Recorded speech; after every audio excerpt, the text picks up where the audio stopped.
Battletoads is a beat-em-up game. Battletoads is a platform beat-em-up game.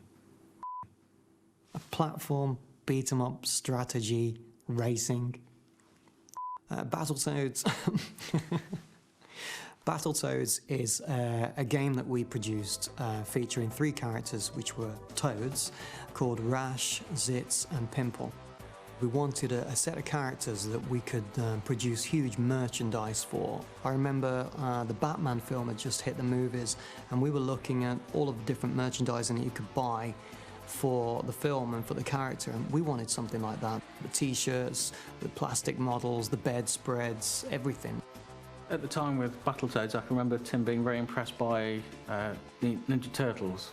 So it was meant to be a sort of tongue-in-cheek version, or at least I thought it was meant to be a tongue-in-cheek version of the Turtles. So it was kind of a typical example of Rare's looking at what was popular and then kind of putting our spin on it, kind of amping it up, making it a bit more edgy, a bit more kind of violent. We went through all kinds of ideas and names. I think I was going to call them the amphibians at one time, but we ended up with Battletoads and that worked.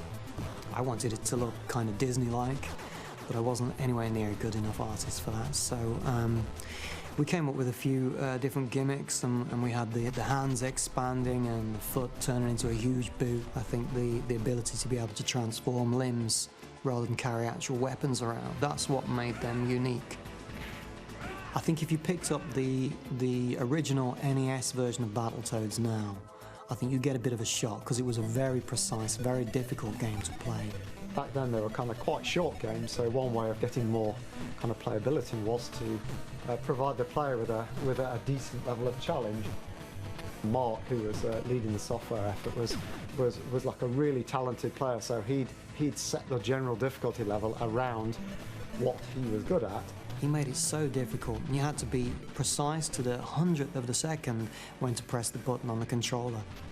At the time we were avid game players, and it got to the point where I could do the turbo tunnel without losing a life. We even tried to do the last section with the really fast walls with our eyes closed, and we got really close to finishing it, but no one could ever do it. The reviews were quite complimentary on kind of not only how challenging it was, everyone liked it, but I think the variety of the levels was the key to how well it was received. Like on one level it would be sideways scrolling doing one thing, the next level you'd be on a rope going down a thing, then you'd be on a tunnel, then you'd be on some kind of like weird device, then you'd be on the back of a snake. It like jumped around all over the place. It was such a breath of fresh air in terms of the breadth of gameplay in it. In the arcade version of Battletoads, we were able to be even more over the top with the violence, the comedy violence, than the NES, because there was obviously certain restrictions on what we could produce for a console. So we went as pretty much extreme as we could be, and I think that was to the benefit of the product. It took a long time to produce because it was all a new kind of game for us, but it was a fun one to work with. It was like building a car, and you start with no parts. You've got to just start manufacturing each of the parts and then putting them together. Chris Stamper started working on a board. He actually made the arcade board himself.